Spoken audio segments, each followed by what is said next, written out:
नमस्कार दोस्तों, स्वागत है आपका हमारे YouTube चैनल पर। तो आज शुरू करते हैं अगला सेशन जो कर रहे थे बिहार दरोगा के प्रीवियस ईयर क्वेश्चन को बढ़ाते हैं आगे। ठीक है, यहाँ पे कर रहे थे बिहार दरोगा के प्रीवियस ईयर क्वेश्चन जो पूछा गया है 24/4/2022 को पूछा गया था, पूछा जा चुका है, पेपर हो चुका है ये, है ना, उसको कर रहे थे। आइए इसको आगे बढ़ाते हैं। चलिए देखिए, नेक्स्ट क्वेश्चन है डेबसा पास कहाँ है। पास दर्रा को बोलते हैं, दर्रा को इंग्लिश में बोलते हैं पास। तो क्वेश्चन है डेबसा पास कहाँ है ना।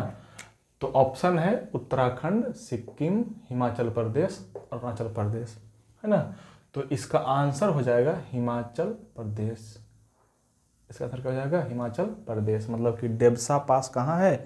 तो हिमाचल प्रदेश में। हिमाचल प्रदेश में डेबसा के अलावे कुछ और पास है, दर्रे हैं जो हम बोल देते हैं, आप याद रखना, है ना। एक है बारू, बारू पास दर्रा भी यहीं पे है हिमाचल प्रदेश में, है ना। एक है सिपकिला, रोहतांग, है ना, और बड़ा लाचा। ये 3-4 दर्रे याद रखना, बारू, सिपकिला, बड़ा लाचा और रोहतांग, सारे हैं हिमाचल प्रदेश में, है ना। एक क्वेश्चन और याद रखना, सिपकिला जो दर्रा है ना, उसी से सतलज नदी भारत में प्रवेश करती है। ये बढ़िया क्वेश्चन है, इसको याद रखिएगा। ठीक है, कुछ दर्रा और है जिसकी बात हम कर लेते हैं, जैसे उत्तराखंड। उत्तराखंड में कौन कौन सा दर्रा है? तो माना, नीति और लेपुलेख दर्रा है। कहाँ पे? उत्तराखंड में। तो इसको याद रखना है। सिक्किम में कौन कौन सा दर्रा है? तो याद रखना, नाक जल गया मतलब कि नाथुला दर्रा और सिपकिला दर्रा, ये भी कहाँ पे है? तो सिक्किम में है। ठीक है, एक और है अरुणाचल प्रदेश। अरुणाचल प्रदेश का एक ट्रिक याद रखना कि अरुण जो है ना, अरुण, अरुणाचल प्रदेश का अरुण जो है पंगा कर दिया, है ना। अरुण क्या कर दिया? पंगा कर दिया। तो यहां पे याद रखना है आपको सिर्फ ये,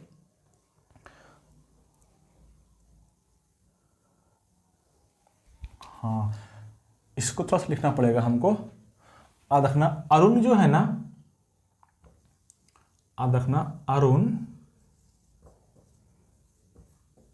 बो दिया पंगा। पंगा कर दिया मतलब बो दिया, है ना, कर दिया। तो बो से रखना बोमडीला, और दी से रखना दीफू दर्रा। बोमडीला दर्रा, दीफू दर्रा, और या से यांग्याप दर्रा, और पंगा से पांग साऊ दर्रा। ये 4 दर्रा है कहाँ पे? अरुणाचल प्रदेश में। इसको ट्रिक से याद रखना कि अरुण जो है ना पंगा बो दिया, अरुण जो है पंगा बो दिया, पंगा से पांग साहू, बो से बोमडीला, दी से दीफू दर्रा, और या से यांग्याप दर्रा। ये सारे दर्रा कहाँ पे है? अरुणाचल प्रदेश में। ठीक है, बाकी सबका बोल दिए हैं। अगला क्वेश्चन, किस पादप का परागकण एलर्जी कारक है? देखो क्या होता है ना, कुछ प्लांट जो पौधे के जो परागकण होता है वो एलर्जी दे देता है किसी किसी को, है ना। एलर्जी होता है जिससे नोचनी खुजली वगैरह होने लगता है ना। उसको बोलते हैं क्या? एलर्जी। तो ये कौन सा होता है? इसमें याद रखना पार्थेनियम एक घास होता है ना। तो पार्थेनियम घास का अगर परागकण आपके शरीर पे पड़ा ना तो वहाँ पे नोचनी देने लगेगा, है ना। तो वो क्या है? एलर्जी कारक है। वो क्या है? एलर्जी कारक है, पार्थेनियम का घास। बाकी गेहूं, गुलाब, चमेली सब नहीं होता है, एलर्जी सब नहीं होता है। नेक्स्ट क्वेश्चन है कौन जाइलम का भाग नहीं है? देखो, पादप में 2 ऊतक होता है, 2 ऊतक होता है जो संवहन करता है, जिसको बोलते हैं संवहन बंडल। एक हो गया जाइलम और एक हो गया फ्लोएम, है ना। तो इसमें कौन कौन सा कोशिका है, यहीं से क्वेश्चन है कि जाइलम का भाग कौन नहीं है। जाइलम और फ्लोएम दोनों में 4-4 कोशिका रहता है। कौन कौन? देखो हम बोल देते हैं। पहले शुरू करते हैं जाइलम से। जाइलम में 4 कोशिका होता है। कौन कौन? एक होता है वाहिका, एक होता है वाहिनिका, एक होता है जाइलम तंतु, और एक होता है जाइलम पैरेनकाइमा। क्या क्या बोले? वाहिका, वाहिनिका, जाइलम तंतु और जाइलम पैरेनकाइमा। ये 4 सेल हो गया, इससे मिलकर बना हुआ है ये टिश्यू, ऊतक। दूसरा हो गया फ्लोएम। फ्लोएम में कौन कौन सा ऊतक है? टिश्यू है, सेल है फ्लोएम में। तो इसका याद रखना, एक होता है चालनी नलिका, एक होता है सह कोशिका, एक होता है फ्लोएम तंतु, और एक होता है फ्लोएम पैरेनकाइमा। तो ये 4 सेल मिला के बना हुआ है फ्लोएम तंतु। तो अब सवाल है कि जाइलम का भाग नहीं है, तो जाइलम क्या बोले? वाहिनिका तो है। वाहिनिका क्या है? वाहिनिका तो है, ये है, वाहिनिका भी है ना। देखो चालनी नलिका नहीं है, ये किसका भाग है? फ्लोएम का। फ्लोएम का चालनी नलिका और सह कोशिका। फ्लोएम तंतु, फ्लोएम पैरेन्काइमा, ये है। तो ये किसका हो जाएगा? ये बोल रहा है चालनी का भाग नहीं है, तो क्या हो जाएगा? चालनी नलिका, है ना। चारों को याद रखना अच्छे से। अगला क्वेश्चन है, कौन भारत का जैव विविधता हॉटस्पॉट का प्रतिनिधि करता है? जैव विविधता हॉटस्पॉट याद रखना भाई लोग। जैव विविधता हॉटस्पॉट पूरा दुनिया में मिला के मात्र और मात्र 18 गो है, उसमें से सिर्फ 2 गो भारत में है ना, सिर्फ 2 गो भारत में है। कौन कौन है? तो एक याद रखना पश्चिमी घाट और एक याद रखना पूर्वी हिमालय, है ना। एक पश्चिमी घाट और एक है पूर्वी हिमालय, यही दोनों है हॉटस्पॉट भारत की, ठीक है। तो यहाँ पे ऑप्शन क्या हो जाएगा? पश्चिमी घाट। यहाँ देखो पूर्वी घाट दिया हुआ, गलत बात है ये, है ना। यहाँ पे पश्चिमी हिमालय है, पश्चिमी हिमालय नहीं, पूर्वी हिमालय है, पश्चिमी हिमालय नहीं है। पश्चिमी घाट और पूर्वी हिमालय है हॉटस्पॉट, है ना। क्या होता है हॉटस्पॉट? थोड़ा सा समझ लीजिए। वैसा क्षेत्र जहाँ पे सभी पौधे, जंतु और सूक्ष्म जीव किसको बोलते हैं? बैक्टीरिया हो गया, कवक हो गया, फंजाई हो गए, सब सारे जो है उसका पूरा अच्छे से निवास स्थान हो, उसका भरण पोषण होता हो और अपना संतान की उत्पत्ति करता हो, ऐसे क्षेत्र को बोला जाता है क्या? हॉटस्पॉट, है ना। ये जो भारत में है 2 गो है, पश्चिमी घाट और पूर्वी हिमालय है, ठीक है। चलिए आगे बढ़ते हैं। अगला क्वेश्चन है कैप्रोलैक्टम। और क्वेश्चन क्या है? कैप्रोलैक्टम का प्रयोग किसके निर्माण के लिए किया जाता है? कैप्रोलैक्टम का प्रयोग किसके निर्माण के लिए किया जाता है? तो इसका आंसर हो जाएगा सिर्फ और सिर्फ नायलॉन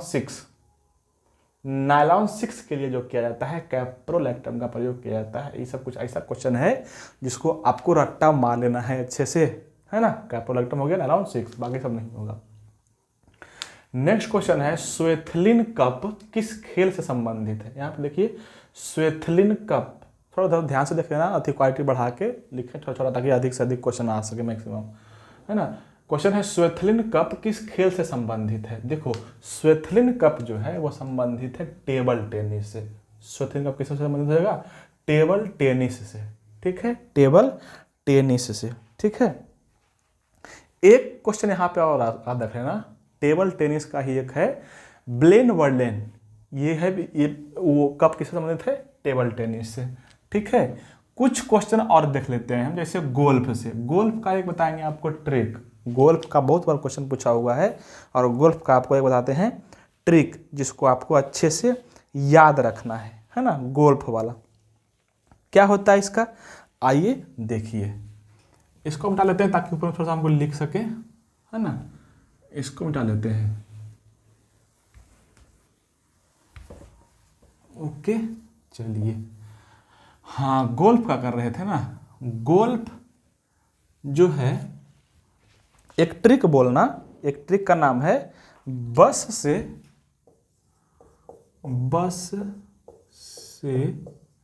राइड डन कर प्रिंस।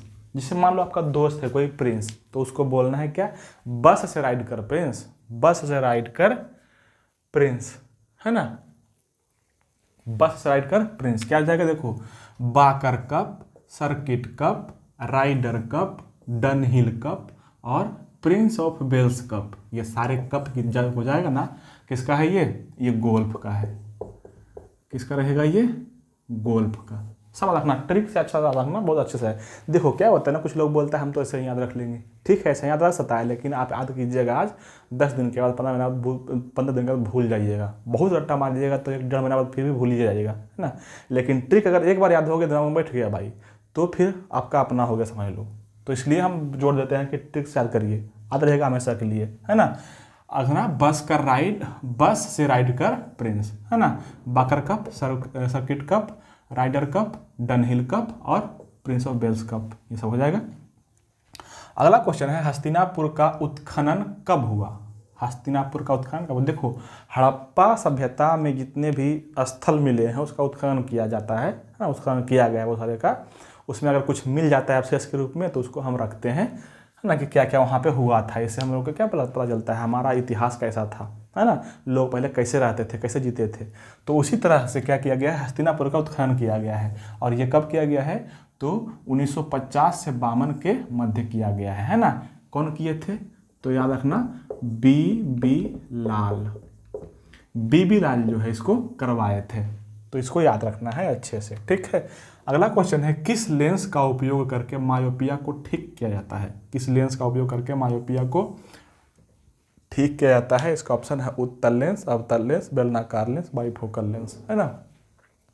देखो, मायोपिया बोलते हैं निकट दृष्टि दोष को, और एक होता है हाइपरमेट्रोपिया, उसको बोलते हैं दूर दृष्टि दोष।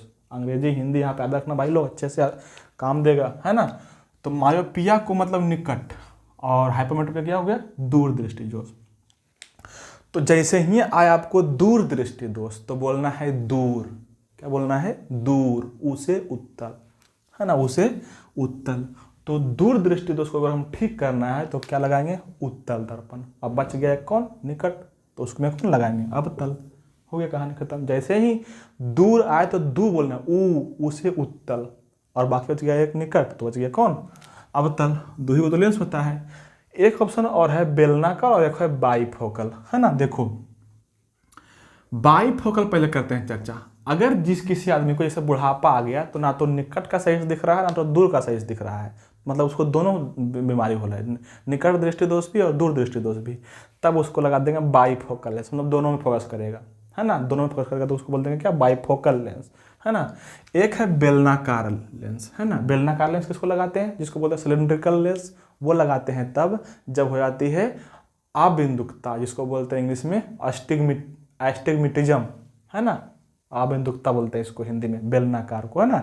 मतलब कि कहीं पे सही से उसका आंख फोकस ही नहीं कर पाएगा, सही से देखेंगे तो कहीं पे दिखेगा ही नहीं सही से, है ना, झिलमिला जाएगा, फोकस नहीं कर पाएगा। तो उसके लिए क्या है? बेलनाकार लेंस, है ना। हो गया।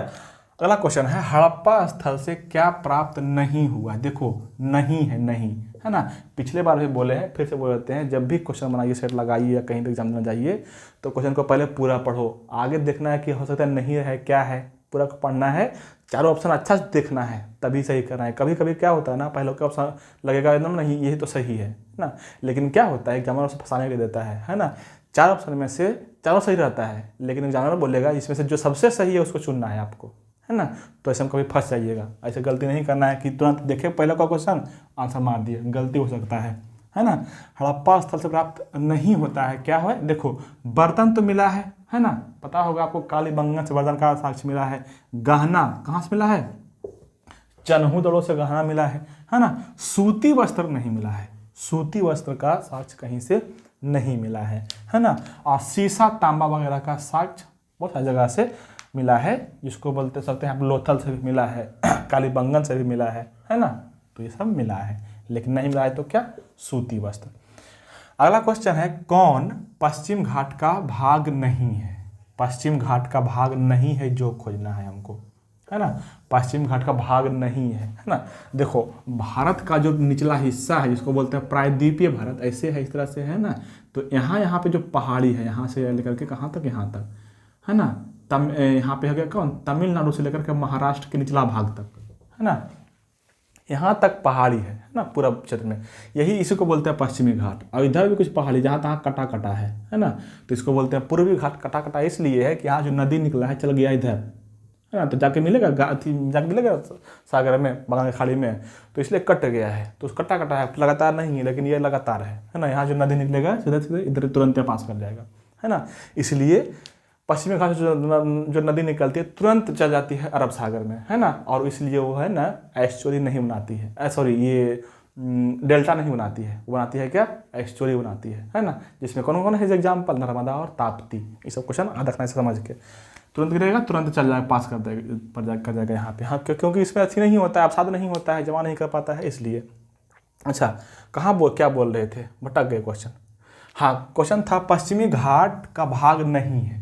देखो, अन्नाईमुड़ी पश्चिमी घाट का है ना। पालनी पश्चिमी घाट का है। जवादी पश्चिमी घाट का है ना। कार्डेमम ये भी पश्चिमी घाट का है। कॉमेट ये नहीं है। कॉमेट जो है हिमालय को बांटा गया है 4 भाग में, है ना, उसी में से है, जो महान हिमालय बोलते हैं ना, उसी में है ना। महान हिमालय का ये भाग है कॉमेट, तो याद रखना, ठीक है। अन्नाईमुड़ी क्या है? दक्षिण भारत का सर्वोच्च ऊंचा वाला शिखर है अन्नाईमुड़ी, है ना। आपको याद अगर होगा तो पालनी की पहाड़ी, जावेद की पहाड़ी, उस समय क्या होता है, इलायची होता है। ठीक है, तो इस बात रखना है। अगला क्वेश्चन है, केंद्र सरकार कब रेल बजट को आम बजट में मिला दिया? मतलब कि रेल बजट और आम बजट को मिला दिया गया है ना, और ये काम हुआ है 2017 ईस्वी में, 2017 में, है ना। रेल बजट को आम बजट से मिला दिया गया है। एक डेट और रखना 1924। पहले भी अलग साथ ही था, लेकिन 1924 में क्या किया, दोनों को अलग कर दिया गया। रेल बजट को आम बजट से अलग कर दिया गया कब, 1924 में। लेकिन जब मोदी सरकार आया 2017 में, फिर से इसको मिला दिया, है ना। बोला कि रेल बजट और आम बजट साथ ही रहेगा, तो इसको याद रखना है ना। इस स्टैटिक जीके के तहत आता है, इसको इस सबको याद रखिएगा।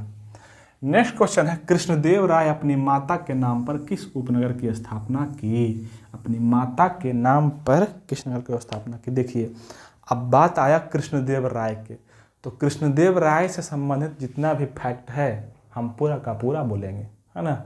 हम पूरा का पूरा बोलेंगे, आपको याद रखना है तो याद रखिए, और बहुत इंपॉर्टेंट बोलेंगे, है ना। तो चाहे तो आप नोट कर ले जाना। सुनो, देखो, ये बात है विजयनगर की। कहाँ की बात है? विजयनगर की। विजयनगर पर 4 गो जो है वंश शासन किया है। 4 वंश शासन किया है। कौन कौन? एक है संगम वंश, एक है सलूब वंश, एक है तुलुब वंश, और एक है अराविडू वंश। कौन कौन बोले? संगम, सलूब, तुलुब और अराविडू वंश, है ना। तो ये जो है कृष्णदेव राय, ये तुलुब वंश के शासक थे, है ना। संगम वंश को कौन क्या था, स्थापना किया था? हरिहर बुक्का, दोनों भाई मिलकर, है ना। लेकिन बात करेंगे तुलुब वंश के। तुलुब वंश के सबसे प्रमुख जो शासक थे वही थे के.डी. राय, जिसको बोलते हैं आप शॉर्टकट में कृष्णदेव राय, है ना।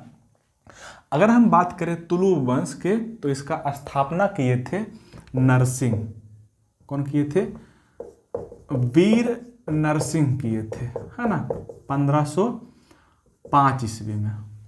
कब? 1505 ईस्वी में। और मात्र वीर नरसिंह मात्र 4 ही बार शासन कर पाए। 1509 ईस्वी में डेथ हो गया, मर गए 1509 ईस्वी में, है ना। ये एक काम किए थे, है ना। ये जो है विवाह कर को समाप्त कर दिए थे, ठीक है। और एक उपाधि धारण किए थे, भुजबल के उपाधि धारण किए थे, भुजबल के उपाधि धारण किए थे और विवाह को समाप्त कर दिए थे। कौन?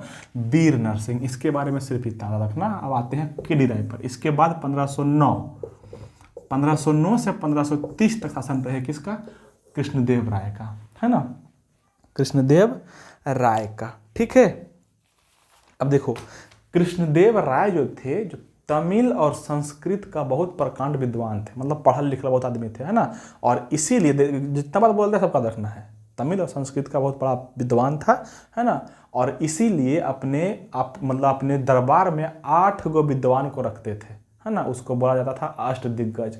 तो सवाल यहाँ से भी बनता है कि अष्टदिग्गज किसके दरबार में रहते थे? तो यहाँ पे क्या जाएगा? कृष्णदेव राय के दरबार में रहते थे अष्टदिग्गज। वो क्या थे? तो 8 विद्वान थे, विद्वान की ग्रुप था, ठीक है। अगर पूछ ले सवाल ये कि उस अष्टदिग्गज में सबसे प्रमुख कौन था, तो याद रखना पोद्दन जो है सबसे प्रमुख था उस अष्टदिग्गज में से, है ना। इनके दरबार में 2 गो यात्री आए थे। सवाल वहाँ से बार बार बनता है ना। एक था बारबोसा और एक था डोमिंगो पायस। एक था बारबोसा और एक था डोमिंगो पायस। ये दोनों पुर्तगाल के यात्री थे। दोनों आए थे किसके दरबार में? कृष्णदेव राय के दरबार में। कुछ मंदिर बनवाया है इन्होंने, जिसको आपको याद रखना है। कौन कौन सा मंदिर है? तो एक तो इसके नाम से ही है कृष्णदेव राय, मतलब कि कृष्ण स्वामी मंदिर। कृष्ण स्वामी मंदिर बनवाया है। कौन? यही बनवाए हैं, कृष्ण स्वामी मंदिर। एक और है हजारा मंदिर, बनवाए हैं कौन? कृष्णदेव राय। कृष्ण स्वामी मंदिर, हजारा मंदिर और एक विट्ठल स्वामी मंदिर बनवाए हैं। यही कौन कौन बोले? कृष्णदेव स्वामी मंदिर, हजारा मंदिर और विट्ठल स्वामी मंदिर, जो शिव भगवान को समर्पित है। ये भी याद रखना, शिव किसको समर्पित है? विट्ठल स्वामी मंदिर शिव भगवान को, है ना। तीनों बनवाए हैं मंदिर ये। और अपनी माता के नाम पर जो क्वेश्चन यहाँ पे है कि अपनी माता के नाम पर बनवाया है कौन, तो ये नागलपुरम है, नागलपुरम। एक बात बहुत इंपॉर्टेंट जो बोलेंगे वो याद रखना, हासपेट उपनगर का बनवाया था अपनी पत्नी के नाम पर, है ना। तो हो सकता है अभी माता पूछ, अगली बार हो सकता है पत्नी के नाम पर कौन बनवाया था ये पूछ दे। एनसीईआरटी में पूरा अच्छे से लिखा हुआ है, तो याद रखिएगा नागलपुरम के बारे में भी और हासपेट के बारे में, पत्नी के नाम पर जो बनवाया गया था, है ना, 1530 ईस्वी में। कुछ बात इसमें से और करेंगे, इसको छोड़ना नहीं है, पूरा का पूरा इसको आज निचोड़ कर लेना है ना, पूरा का पूरा निचोड़ लेना है इसको, कृष्णदेव राय को, तुलु वंश को। आगे देखो, इसके बाद इसमें जो अंतिम शासक थे, है ना, तुलु का जो अंतिम शासक था वो था कौन? सदाशिव राव। कौन था? सदाशिव राय, सदाशिव का याद है, सदाशिव। तुलु वंश के अंतिम शासक थे सदाशिव, है ना।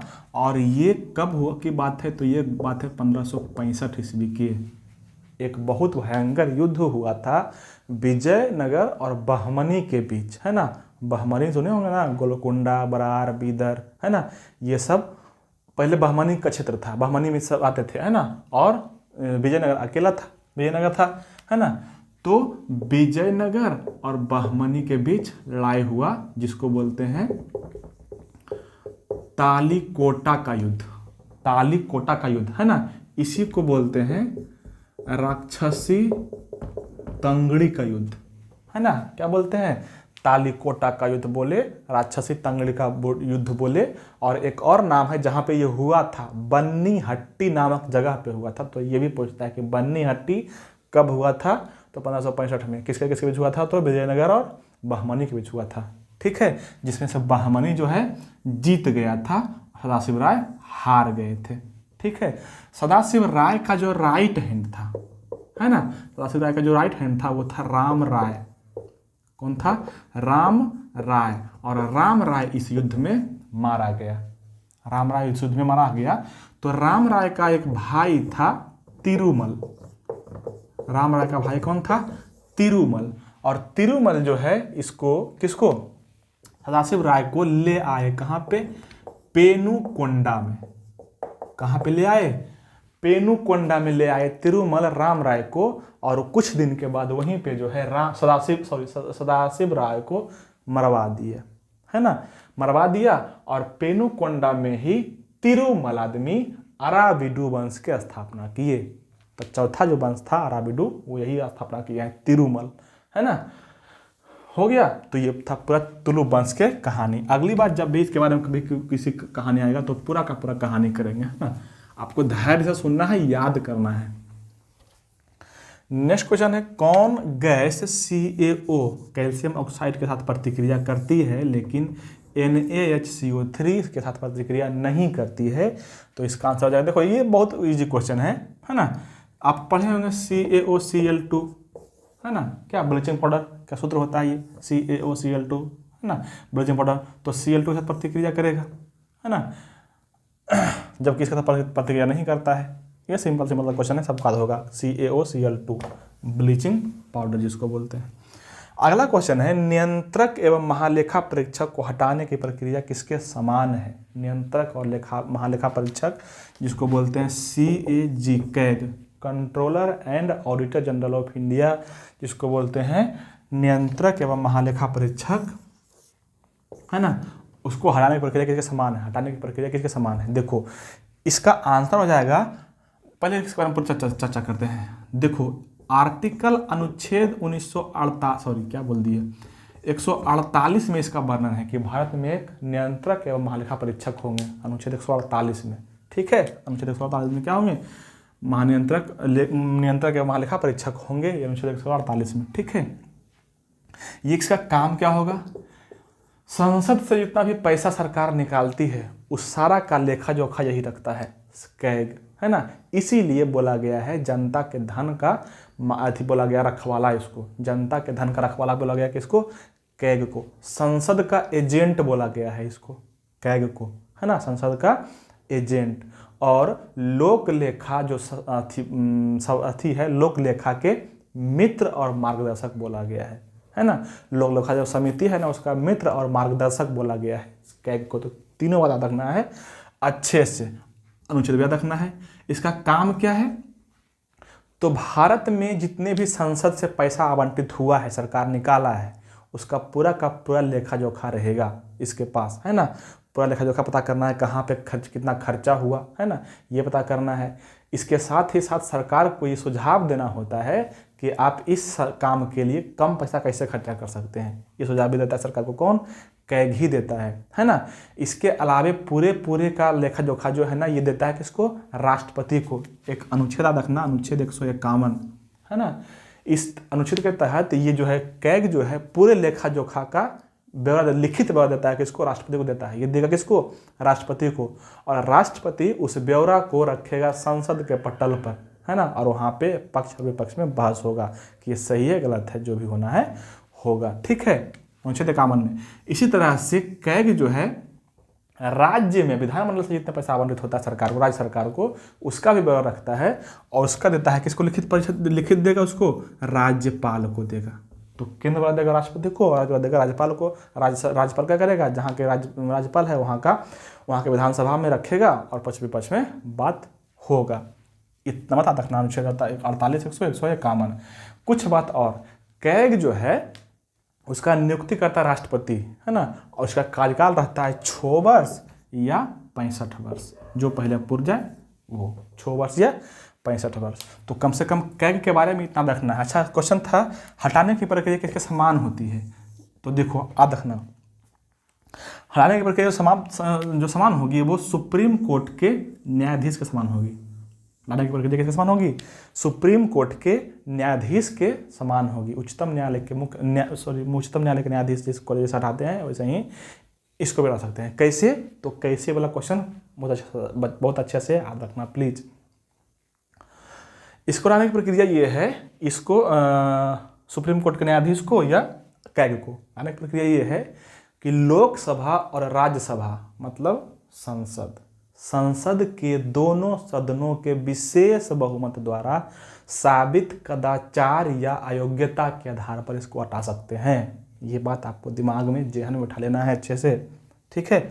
अब आगे याद नहीं करेंगे, बहुत लंबा हो जाएगा, आगे बढ़ाते हैं। अब नेक्स्ट क्वेश्चन है, विश्व का सबसे हानिकारक जलीय खरपतवार कौन है। सबसे हानिकारक और जलीय खरपतवार कौन है ना। देखो, एक होता है आइकोर्निया, इसको बोलते हैं जल हायसिंथ, वाटर हायसिंथ।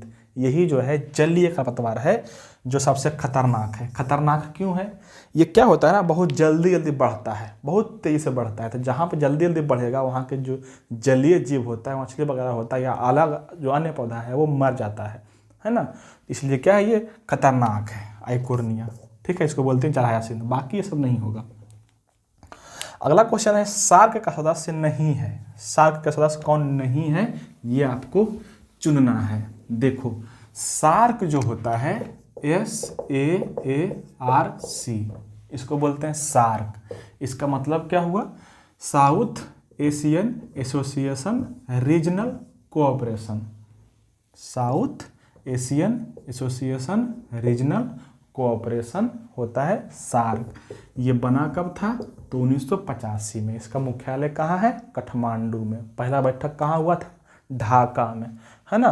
ये सारे क्वेश्चन याद रखना है। अच्छा, इसमें कौन कौन सदस्य देश है, तो देखो इसका नाम क्या है, साउथ एशियन। तो एशिया के जो साउथ में सब देश है ना, वही सब इसका ग्रुप है। जैसे भारत के आसपास में जितना है, पहले सबको काउंट कर लो। पहले कौन, सबसे पहले भारत, पाकिस्तान, अफगानिस्तान, यहाँ पे आता है नेपाल, भूटान, श्रीलंका, बांग्लादेश और एक बच गया मालदीव। ये सारे क्या हैं, इसके सदस्य हैं। तो इसमें देखो मालदीव है ना, अफगानिस्तान भी है, पाकिस्तान भी है, भूटान भी है, श्रीलंका भी है, नेपाल भी है, ईरान नहीं है। तो ये हो जाएगा आंसर।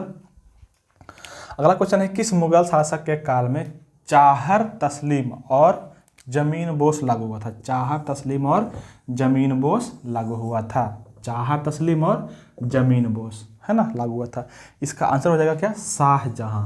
आंसर क्या हो जाएगा, शाहजहां। देखो, पहले से प्रथा चला रहा था, जो बलवन शुरू किया था, सिजदा और पैबोस, है ना। सिजदा और पैबोस, सर झुका और हाथ को चूमो, उसको बोलते थे सिजदा और पैबोस। शुरू किया था कौन, बलवन, वही चल रहा था प्रथा।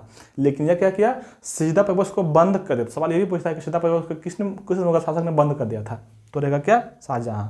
और शुरू किया था वो नया प्रचलन, क्या, तो यही चाहर तस्लीम और जमीन बोस, ठीक है। ये क्या होता है ना, जमीन पे बैठ के उसको जो है ना सलाम करना होता है सरराजा को, है ना, उसको बोलते हैं चाहर तस्लीम और जमीन बोस, ठीक है। शाहजहां। शाहजहां के बारे में थोड़ा सा बात और कर लेते हैं। देखो बात करने का तो इसमें बहुत सारा है, अकबर हो गया, जहांगीर हो गया, शाहजहां हो गया, औरंगजेब हो गया, सबके बारे में बात करेंगे तो बहुत कम से बहुत देर लग जाएगा। हम सीधे सीधे घटना से ऐसे ही बोल देंगे सीधे सीधे, हाँ, लेकिन उतना टाइम बचेगा नहीं फिर, चूँकि सेट करना है ना, पढ़ना थोड़ा नहीं पूरा, लेकिन फिर भी सेट में बहुत सारा कर देंगे। देखिए बात करते हैं शाहजहां की, बात कर लेते हैं क्या, शाहजहां का। शाहजहां का मूल नाम जो था वो था क्या, खुर्रम। शाहजहां का नाम क्या था, मूल बचपन का नाम खुर्रम, है ना। और ये देखो सबसे पहले था बाबर, उसके बाद आया हुमायूं, उसके बाद आया अकबर, उसके बाद आया जहांगीर, उसके बाद आया शाहजहां, उसके बाद आया औरंगजेब। मुख्य शासक इतना है, मेन में मुगल का शासक, और भी बहुत सारे हैं लेकिन मेन में इतना है, ठीक है। तो ये अब देखो बात करते हैं शाहजहां के। शाहजहां का नाम था क्या, खुर्रम, है ना। आज कैसे रखना है ये सीखो। शाहजहां का नाम था खुर्रम, और शाहजहां किसका बेटा है, जहांगीर के, है ना। बेटा किसका हो गया, जहांगीर के, है ना। और इसकी ये तो हो गया बाप, पिता हो गया, माता कौन हो गया, जोधाबाई। कौन हो जाएगा, जोधाबाई हो जाएगी इसकी मम्मी का नाम, मतारी का नाम, है ना। इसकी पत्नी का नाम तो बहुत फेमस है, कौन, आरजुमंद बानो बेगम इसकी पत्नी थी, जिसका नाम था नाम हम लोग जानते हैं क्या, मुमताज, है ना। उसी का नाम था मुमताज भी रखा गया था प्यार से, है ना। आरजुमंद बानो बेगम इसकी पत्नी थी, है ना।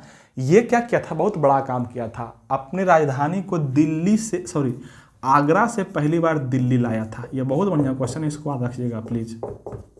आगरा से राजधानी कहाँ लाया था, पहली बार दिल्ली लाया था, है ना, दिल्ली, शाहजहां। और पुरानी दिल्ली को क्या किया था ना, ये चारों तरफ से घेर दिया था। पुरानी दिल्ली को क्या किया था, घेर दिया था, दुर्ग बनाया था। पुरानी दिल्ली में क्या बनाया था, दुर्ग बनाया था, और इसी का नाम रखा गया था किला ए मुबारक। क्या रखा गया था, किला ए मुबारक, जिसको अभी हम लोग बोलते हैं लाल किला। उसको क्या बोलते हैं, लाल किला बोलते हैं, है ना। लाल किला के अंदर में दो चीज बनाया गया, दीवाने खास और दीवाने आम। तो ये भी याद रखना है आपको, दीवाने खास और दीवाने आम बनाया गया है कहाँ पे, लाल किला के अंदर है। कुछ बातें और, खास महल, शीश महल, ये दोनों बनवाया है शाहजहां। खास महल, शीश महल, ये दोनों बनवाया है कौन, शाहजहां, है ना। एक हो गया जामा मस्जिद, एक हो गया नगीना मस्जिद, ये भी यही बनवाया है, जामा मस्जिद और नगीना मस्जिद, ये भी यही बनाया। और एक बनाया है मच्छी महल, ये भी यही बनाया है। तो बहुत सारा काम किया है ये, है ना। अब बाकी था आगे करेंगे, जैसे जैसे आगे बढ़ते जाएंगे वैसे वैसे। कहाँ तक पहुँच गए हम लोग, यहाँ तक, शाहजहां तक। चलिए अगला क्वेश्चन क्या है, अगला क्वेश्चन है बौद्ध धर्म में उपदेश किस भाषा में दिया गया है। बौद्ध धर्म में जो उपदेश दिया गया है वो दिया गया किस भाषा में, पाली भाषा में, है ना। बौद्ध धर्म में जो उपदेश दिए गए थे महात्मा बुद्ध दिए थे किस भाषा में, पाली भाषा में। देखो बौद्ध धर्म के बारे में बहुत सारा बोल सकते हैं, लेकिन थोड़ा सा हम जो बहुत इंपॉर्टेंट रहेगा उसको बोलेंगे, बाकी सब आप जानते होंगे, ठीक है। बौद्ध धर्म के बारे में तो जो सब जानता है, 563 BC में इनका जन्म हुआ था महात्मा बुद्ध के, और 483 ईस्वी में इनका BC में इनका देहांत हो गया था, है ना। तो इस तरह से ये बात याद रखना है, पहले तो ये याद रखना है 80 वर्ष जिए थे, है ना। क्या क्या बताओ इसके बारे में, यही सोच रहे हैं। देखो भी बात कर लेते हैं। इनका जो घटना है जीवन का, इनके संबंधित जो जीवन का घटना है वो क्या क्या है। एक तो बोलते हैं, देखो 3 नदी के नाम लिखते हैं, एक अमोना, एक निरंजना, एक अमोना, एक निरंजना और एक हिरण्यवती, है ना। अमोना नदी, निरंजना नदी, इसी को पुनपुन भी कहते हैं, पुनपुन नदी से कहते हैं, और हिरण्यवती। देखो पहली बार महात्मा बुद्ध जब साधु बनने, महात्मा संत बनने के बारे में सोचे तो माथा मुड़ा के साधु का धारण कर लिए थे। कहाँ पे, किस नदी किनारे, अमोना नदी किनारे, याद रखना पहला बात। दूसरा बात, निरंजना नदी के तट पर इनको ज्ञान की प्राप्ति हुई थी बोधगया में, पीपल वृक्ष के किनारे, ये भी याद रखना है। और तीसरा बात है, हिरण्यवती नदी के किनारे इनका मृत्यु हो गया था, कुशीनारा में, है ना। कुशीनारा उत्तर प्रदेश के देवरिया जिला में पड़ता है, वहाँ पे इसका मृत्यु। तीनों नाम रखना, साधु बनने की कोशिश यहाँ से किया था, यहाँ पे बुद्ध बन गए थे, मतलब ज्ञान की प्राप्ति हो गई थी, यहाँ पे इनका डेथ हो गया था, है ना। और जो डेथ हुआ था उसको बोले थे क्या, महाविनिष्क्रमण, ठीक है। पहली बार जो उपदेश दिए थे उसको बोले थे क्या, धर्म चक्र परिवर्तन। जो पहली बार उपदेश दिए थे उसको क्या बोले थे, धर्म चक्र परिवर्तन। और जो उपदेश दिए थे वो दिए थे किस भाषा में, पाली भाषा में। कहाँ दिए थे, तो सारनाथ में। कहाँ दिए थे, तो सारनाथ के ऋषिपतन एक जगह है वहाँ पे दिए थे, है ना। अंतिम उपदेश कहाँ दिए थे, अंतिम उपदेश दिए थे जहाँ पे मरे थे, मतलब कि यहाँ पे, है ना, हेमवती नदी के किनारे किनारे कुशीनारा में, है ना। सवाल पूछता है किसको दिए थे अंतिम उपदेश, याद रखना दोस्त, सुभद्र को दिए थे ये अंतिम उपदेश, है ना। और सारे क्वेश्चन बनते हैं इसमें से, इनका मतलब कि गर्भ का प्रतीक चिन्ह पूछता है, बहुत सारे प्रतीक चिन्ह। गर्भ का प्रतीक चिन्ह क्या है, तो गर्भ का क्या हो जाएगा, गर्भ का होता है हाथी, है ना। जन्म का प्रतीक चिन्ह क्या है, तो जन्म का होता है क्या, कमल फूल। अच्छा, उसका होता है युवावस्था का प्रतीक चिन्ह क्या है, तो उसका क्या होता है, सांड होता है ना। और क्या होता है, गृह त्याग का प्रतीक चिन्ह क्या है, तो होता है क्या, घोड़ा होता है ना। ऐसे बहुत सारे प्रतीक चिन्ह है, तो इसको आपको याद रखना है अच्छे से। मृत्यु का क्या हो गया, पद चिन्ह हो गया, स्तूप हो गया, है ना। सारे इसका क्या है, हाँ ये सब है। अपभ्रंश बोलेगा तो ये बोलना थी, जैन धर्म दिया था, जैन धर्म, है ना। प्राकृत और अपभ्रंश वो जैन धर्म का है। नेक्स्ट के में है अनुचुंबकीय पदार्थ क्या है। देखो 3 बात बोलते हैं, एक चुंबकीय पदार्थ, एक अनुचुंबकीय पदार्थ और एक प्रतिचुंबकीय पदार्थ। अनुचुंबकीय प्रतिचुंबकीय। जो चुंबकीय पदार्थ होगा वो चुंबक से बहुत जोर से आकर्षित होगा, पहला बात। दूसरा बात, अनुचुंबकीय पदार्थ वो पदार्थ होता है जो चुंबक से आकर्षित तो होगा लेकिन कम बल से, क्षीण बल से आकर्षित होगा, है ना। और जो प्रतिचुंबकीय है वो आकर्षित नहीं होगा, विकर्षित होगा वो, है ना। तो यहाँ पे देख लो ऑप्शन क्या क्या हुआ है, चुंबक से क्षीण बल द्वारा विकर्षित होता है, विकर्षित तो नहीं होगा, आकर्षित होगा लेकिन क्षीण बल द्वारा आकर्षित होगा। तो हाँ, कौन सा आंसर हो जाएगा, क्षीण बल द्वारा आकर्षित होगा चुंबक से, तो इसको बोलते हैं क्या, अनुचुंबकीय पदार्थ। एक सवाल और है, किस एक्ट के द्वारा भारत पर ईस्ट इंडिया कंपनी का व्यापारिक एकाधिकार समाप्त हो गया था। ऑप्शन दिया 1773, 1784, 1813, 1833, है ना। हम चारों के बारे में बहुत इंपॉर्टेंट बात बोल देंगे, तो थोड़ा सा सुन लेना, है ना। देखो 1773 ईस्वी में शुरू हुआ था रेगुलेटिंग एक्ट, और इसी रेगुलेटिंग एक्ट के तहत शुरू किया गया था कोर्ट ऑफ डायरेक्टर और कोर्ट ऑफ प्रोपिशनर्स, है ना, जिसको बोलते हैं कोर्ट ऑफ हितधारक, हिंदी में प्रोपिशनर्स को बोलते हैं। ये 2 शुरू किया गया था, 2 संस्था शुरू किया गया था, है ना। इसी के तहत रेगुलेटिंग एक्ट 1773 के तहत ही पहली बार बंगाल का गवर्नर को नाम बदल दिया गया और कर दिया गया क्या, बंगाल का गवर्नर जनरल, है ना, गवर्नर था उसका नाम, और नाम कर दिया क्या, गवर्नर जनरल कर दिया गया नाम, तो याद रखना। और इसके तहत 1773 में पहली बार वारेन हेस्टिंग्स बने थे क्या, गवर्नर जनरल बंगाल के, है ना। ये बात आपको रखना है ना। अगला क्वेश्चन इसी में से और बहुत इंपॉर्टेंट बात करते हैं थोड़ा सा, इसी में से है क्या कि सॉरी भाई लोग इंक डाल रहे हैं, इंक, एक सेकेंड।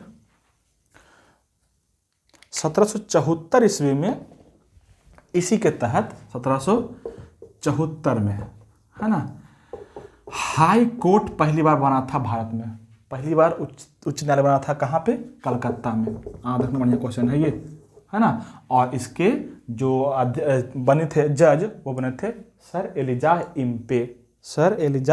इम्पे, इसके क्या बने थे, जज बने थे। देखना ये बात कलकत्ता में बना था, ठीक है। इसके अलावे कुछ पता और करते हैं, 1784 एक है, 1784, इसको बोलते हैं पिट्स इंडिया एक्ट। इसको क्या बोलेंगे, पिट्स इंडिया एक्ट, इसलिए कि उस समय 1784 में ईस्वी में वहाँ ब्रिटिश के राजा जो वहाँ के प्रधानमंत्री थे वो पिट्स थे, है ना, पिट्स। तो यही लाए थे एक्ट इंडिया के लिए, इसलिए इसका नाम है क्या, पिट्स इंडिया एक्ट। इस एक्ट में 2 बात कहा गया बहुत प्रमुख, एक तो कोर्ट ऑफ कंट्रोलर, संस्था बनाया गया, कोर्ट ऑफ कंट्रोलर और कोर्ट ऑफ डायरेक्टर। तो कोर्ट ऑफ कंट्रोलर जो था वो प्रशासनिक इकाई देखता था और कोर्ट ऑफ डायरेक्टर जो था वह व्यापारिक इकाई देखता था, है ना।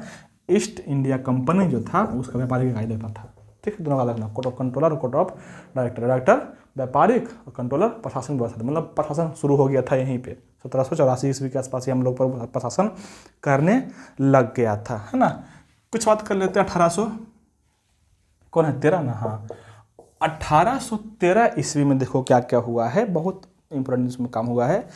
इसी 1813 में पहली बार जो है व्यापारिक एकाधिकार को समाप्त कर दिया गया, व्यापारिक एकाधिकार को समाप्त कर दिया गया और बोला गया कि अब कोई भी आदमी अकेले व्यापार नहीं करेगा, है ना, अकेले व्यापार नहीं कर सकता है। और इसी समय जो है, इसी समय 1813 ईस्वी के आसपास ही इसी एक्ट के तहत क्या किया गया, चीन से व्यापार शुरू किया गया और चाय का व्यापार शुरू किया गया। चीन से व्यापार शुरू किया गया और चाय का व्यापार भी शुरू किया गया था, ठीक है।